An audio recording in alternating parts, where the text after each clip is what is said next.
So welcome back to Tech Course PH. This time, nag-invite naman kami ng IT professional naman. Specifically in the field of WordPress development.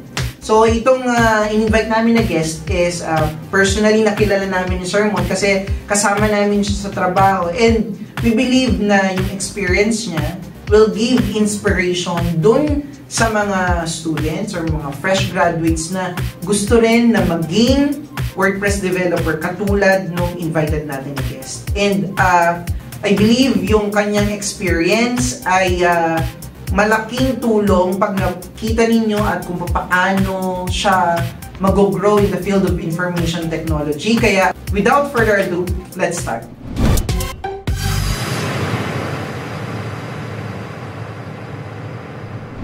So, yung invited guest natin guys ay katrabaho namin ni Sir Mon and also a close friend of ours. So, let's welcome Mr. MC Bumagat, a WordPress developer. Welcome, Sir MC.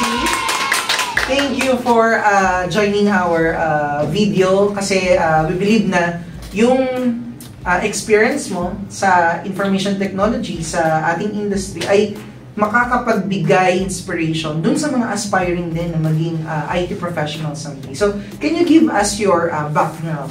Kung ano ba yung foundational background or skills na kinailangan mong makuha para ikaw ay makapasok sa IT industry? Sir, background ko po as an IT ay back in 2010, high school pa lang ako, sir. Meron na kaming web, HTML, CSS. Pero never ko siyang pinansin or inintindi. Ayun, yung college days ba ninyo yan? High school. High school. Ang ginagawa ng teacher namin, sinusulat niya yung buong HTML from HTML tag hanggang dulo, body, head, sa blackboard. So, Okay. Sobrang dami. Hindi ko siya iniintindi. Kaya susulat ko lang siya, pero hindi ko siya naiintindihan. Basta masulat ko yun kasi yun yung ipapacheck. Eh, ano pala? Sulatan pala ngayon ako ng labanan. Tapos may party kami, sir, na gano'n din yung mga profile, mga friendster. Tapos, ang ginagawa namin, ito pagawa ko lang sa klase ko kasi hindi ako masyado interested. Pero nung graduation na, kailangan na maghanap ng course. So, ang means lang ng information natin is television kasi hindi pa naman trending daw yung IT, in demand. So yun, nag-take din ako ng IT. Dahil nga in demand siya. So hindi talaga siya at first na, hindi gusto ko talaga to. Okay. Parang nakita mo lang na, ay hindi man pala to. Magkakapera ako dito, parang yun lang. Magkakapera ako dito. Wala din akong idea sa kung anong meron doon. Basta yun yung kukunin ko.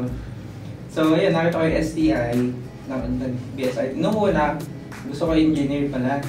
Eh nakita ko din sa book nila na may summer class. So, ayaw ko pala ng engineering, nila na lang sa IT. Tapos yun, pagpasok ko, interesting naman pala siya. Kasi more on computers.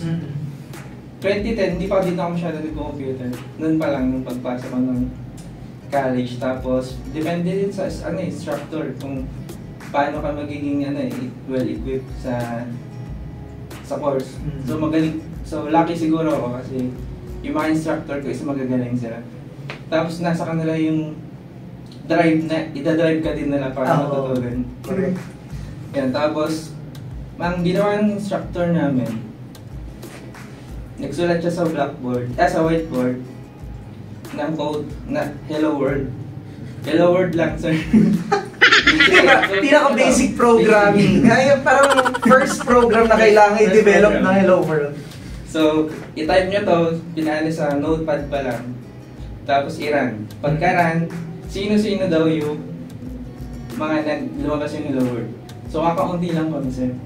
Tapos doon pala niya, i-distinguish kung sino yung magiging leader sa mga next. So, yan, sir. Hindi ko inaasahan naging leader na ako. So, na-enjoy ko siya. Ang daming experience, sir. Sumasali din ako ng mga tawag dito, competition. Talaga? Yes, sir. Active ka nung college days? Yes, sir, kasi po ay may exemption sa exam. Pero siya nakakasagot din ako ng dalawang problems. Ganun, sir. Tapos yun, exempted kami. Tapos naging hanggang sa naging 4th year na ako, nakagraduate yan, nagkaroon ng award as lead programmer. So, first time ko nagka-award sa school. So, ang tinake mo ng college ka ay BSIT. So ito yung naging deciding factor na since ako yung nakakuha ng award, yung ba yun? Yung doon ipupush ko na ito na yung gagawin mong career. Opo, sir. Doon nag-start ba yun? Tapos, sir, enjoy siya kasi pagka yung may mga nagagawa ka yung mga projects. Pero sir, nung pagka-graduate ko, hindi ako pinalad na makapasok agad sa industry. Ako kasi isa ka pa, government ka pa? Government ka? Sir, School?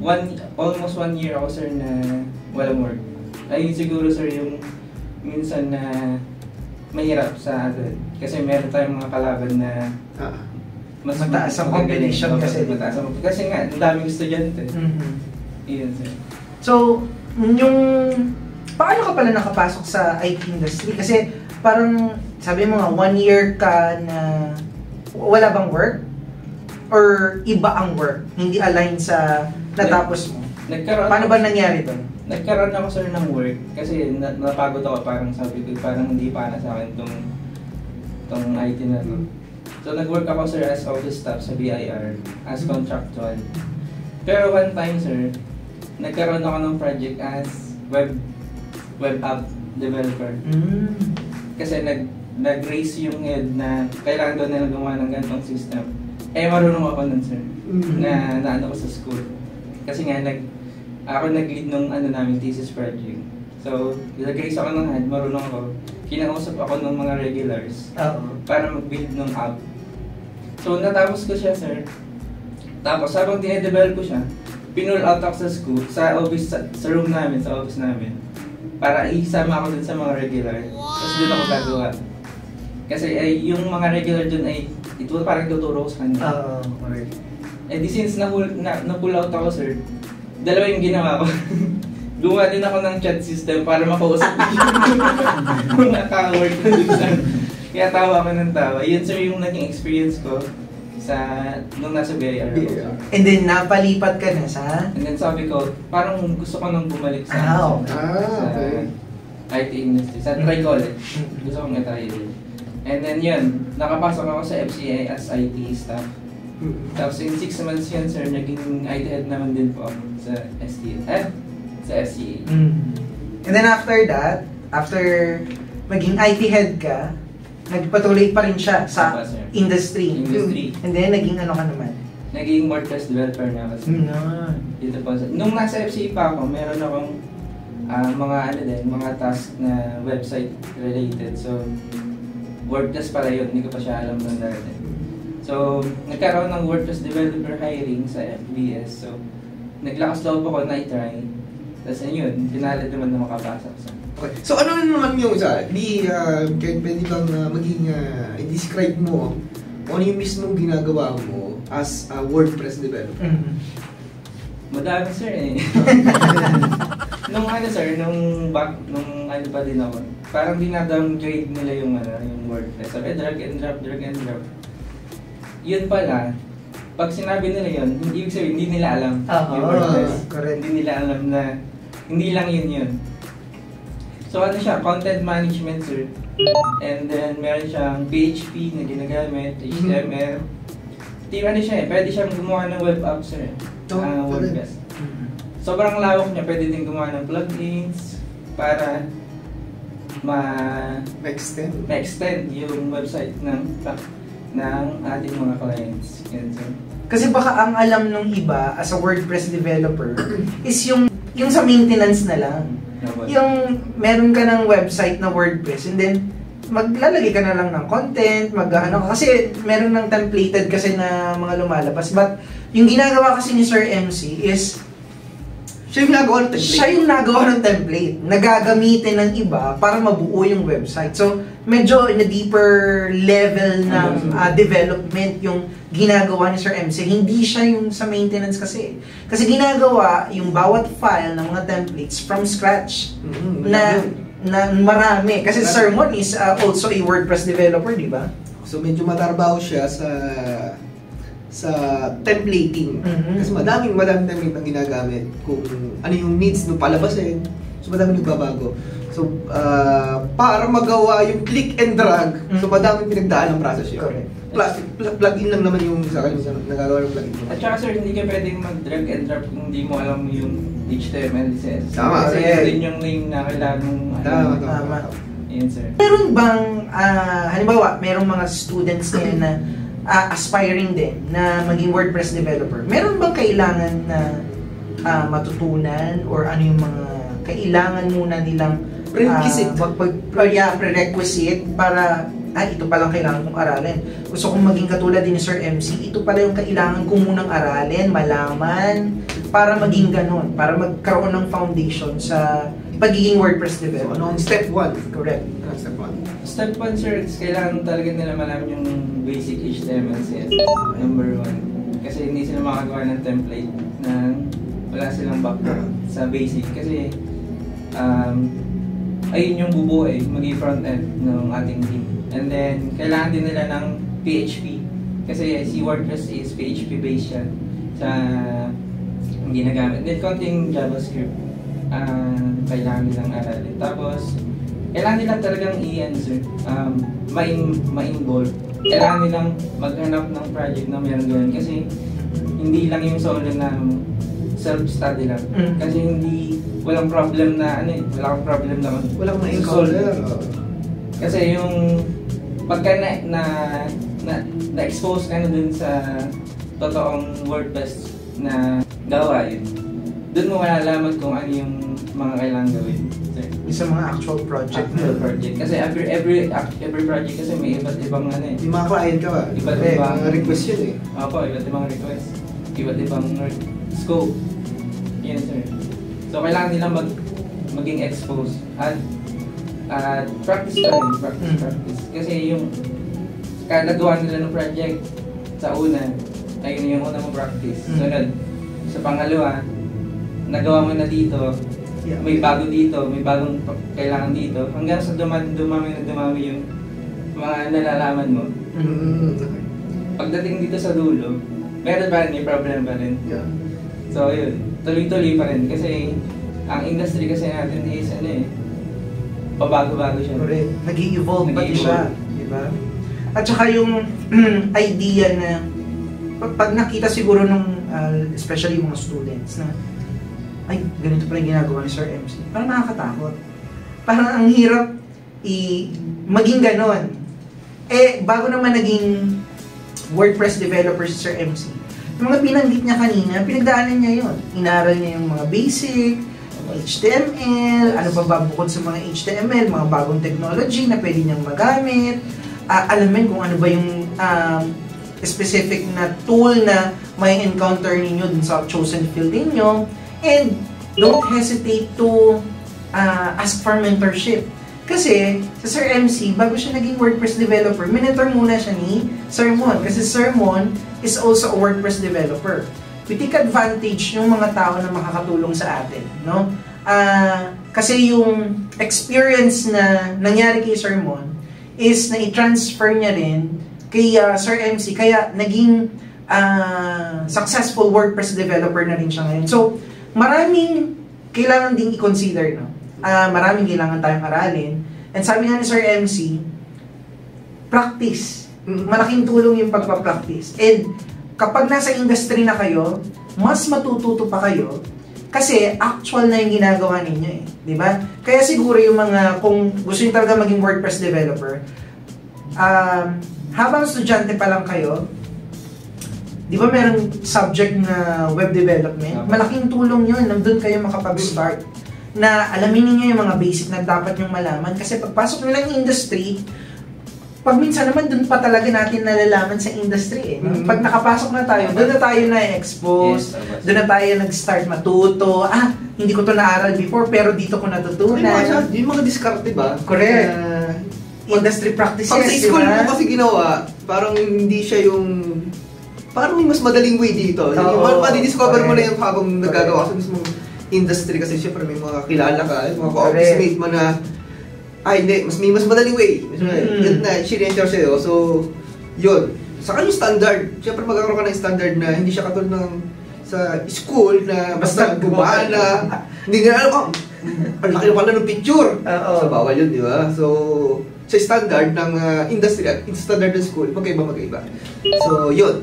Wag dapat silang matakot na kung ano yung naghihintay sa kanila sa industry. Kasi, pag nakapasok kayo sa industry, mas marami pa talaga kayong matututunan. But of course, kailangan nyo maging magaling habang student pa rin kayo. No? Habang student kayo, alamin niyo yung mga dapat ninyong alamin. Dapat solid ang foundation. Correct. HTML, CSS, JavaScript. Correct. Master nyo na yun. Kahit hindi master, basta solid lang yung foundation nyo. Naintindihan yung pinaka-core niya. Paglipat nyo sa industry, hindi na ganun kalaki yung mas smooth na. Mas smooth na yung transition ba? When it comes to yung mismong work mo, na-enjoy mo ba siya? Masaya ba being a WordPress developer? Or ano yung mga downside at saka yung mga positive side ng pagiging WordPress developer? Kasi syempre, maling mo may mga gustong tumulad sa'yo. Ano yung mga mabibigay mo ng mga overview sa kanila? Sa work ko is super enjoy kasi ay lalo pagka yung nagagawa mo ng project parang parang ang sarap niyang iyabang sa sarili, hindi sa iba, hindi sa iba lang kasi sa sarili lang kasi pagka nakita mo na ginagamit na nila yung website, akong gumawa yun, diba? Sa sarili lang, masarap siya sa feeling, kaya gusto ko lagi sir yung marami tayong client na dumadating na especially yung ginagawa mo is talagang intended na makita talaga ng iba. Kasi yung website kasi siya eh. So marami talagang makakakita at nakaka-proud na sa mga nakakita ng website niyo. Parang masarap ipagmalaki na ako nag-develop na, di ba? Sa sarili lang. Kasi hindi mo na makakontrol yung user na, uy! Sasabihin mo lang sa kanila, ako yan, kulang na lang. Ilalagay sa bumaga. Ilalagay sa puter. Yes sir. So, sobrang na-enjoy ko po yung pagiging WordPress developer. Kasi sir ay hindi din siya laging madali lang. Maraming problem solving na ginagawa. Kasi sa industry natin as mga dev kasi or programmers is more on problem solving siya. Hindi siya yung coding. Tsaka nakaka-challenge din siya. So, last na lang. So, ano naman yung pwedeng i-advise doon sa mga gusto mo ring pumasok sa pagiging WordPress developer? Sir, huwag silang matakot na pumasok sa industry natin. Kasi kahit yung minimal lang ng nalalaman nila. Kasi pag pumasok naman na kayo sa industry is hindi naman kayo pagagawain na ganyan. Magkakaroon kayo ng training process, training period. So, alamin muna nila din yung gusto nila talagang gawin. And then, practice. Correct. At marami na pong online na naman yun. Madaming available resources na pwede nilang umani, magkuha muna sila ng overview, practice, kasi especially mga students, sometimes meron kayong mga free time dyan, pag bakasyon, pwede ninyong i-take advantage yung free time ninyo na makapag-aral, kuha ng foundational skills na kakailanganin ninyo. And then, sabi nga ni Sir MC, kahit nga basic yung mga pagdating nyo sa industry, mas mag-grow pa naman kasi kayo eh. Basta wag lang kayong matakot na mag-take ng risk, kasi kung talagang gusto ninyo ang isang bagay, hindi nyo makikita yung challenges, hindi nyo makikita na, or mararamdaman na mahirap siya. At kung gusto natin ng isang bagay, mas mag-grow tayo. Kasi gusto natin yung ginagawa natin. And katulad ni Sir MC, hindi siya magiging very successful WordPress developer kung hindi niya nakita, hindi niya na-enjoy at hindi niya nakita na fun yung kanyang trabaho. Kaya, thank you Sir MC sa sama sa amin sa video na yun. Kasi I think yung journey mo sa pagiging WordPress developer, sa mga natutunan mo, sa mga experiences mo from nung ikaw'y nagka-college, ano yung mga kinuha mo ng mga skills hanggang sa ngayon na nandyan ka na sa professional career mo, I think it's a good inspiration din para sa mga students natin na ito yung posibleng maging kayo someday kapag natapos ninyo with flying colors yung inyong mga degrees in information technology or any computer-related course ay malay nyo someday maging Sir MC kayo, maging sermon kayo, yan, mga WordPress developer in the East. So once again, Sir MC, thank you so much. I hope na nakatulong itong discussion namin sa inyo kung ano yung mga iti-take niyo sa college, magkaroon kayo ng inspiration, kung ano yung dapat nyo i-pursue na career someday kapag kayo ay nasa industry na. So, once again, thank you so much for watching our video, and please don't forget to like, share, comment, and subscribe to TechCourse PH, and also please do like our Facebook page, and hope to see you on our next video.